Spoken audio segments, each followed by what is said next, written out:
to like rewind the clock, tech has been having a lot of like hiring freezes, layoffs just across the industry. We got in right before all that stuff happened.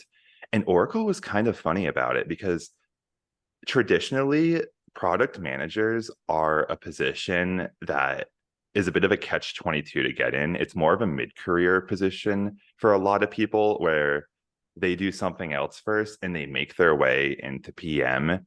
And there is kind of like a bit of like an industry stigma where they want people with PM experiences to hire PMs, but how do you get PM experience without being a PM? So, and like Oracle has a lot of experienced product managers. I would say it's probably one of the areas in the company where people have been around for a while and there isn't a lot of people, say, in their 20s, like Ramu and I. But we did go through like a little bit of a wave where they snatched up a group of us into product management all around the same time.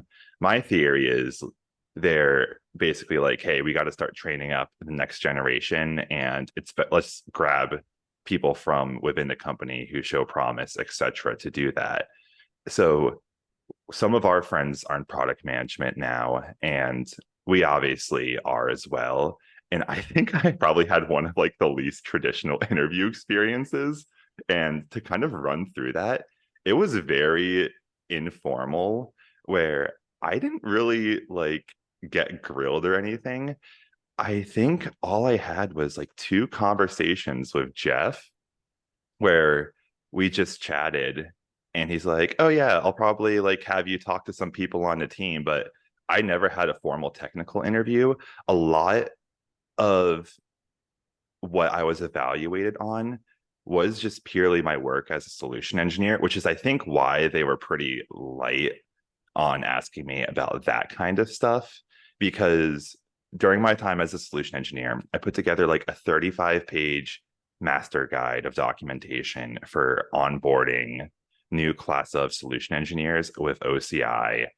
I worked with the Live Labs team and product management, creating a workshop for zero downtime migration. And I did a couple other different type of projects that are in like I would say the PM realm of skills and material. So I kind of had like a resume, and when Jeff and I started seriously talking about me coming over, I'm just like, oh yeah, here's my projects, like you can come see. So I think because of that, I got lucky and avoided, say, what a lot of people would consider the hardest part of interviewing in technical roles, which is like the technical interview. Because even like talking to my friends who are developers and all that, I haven't had many technical interviews in my career. Like solution engineering was pretty much the only time, but those seem like they can be pretty hard because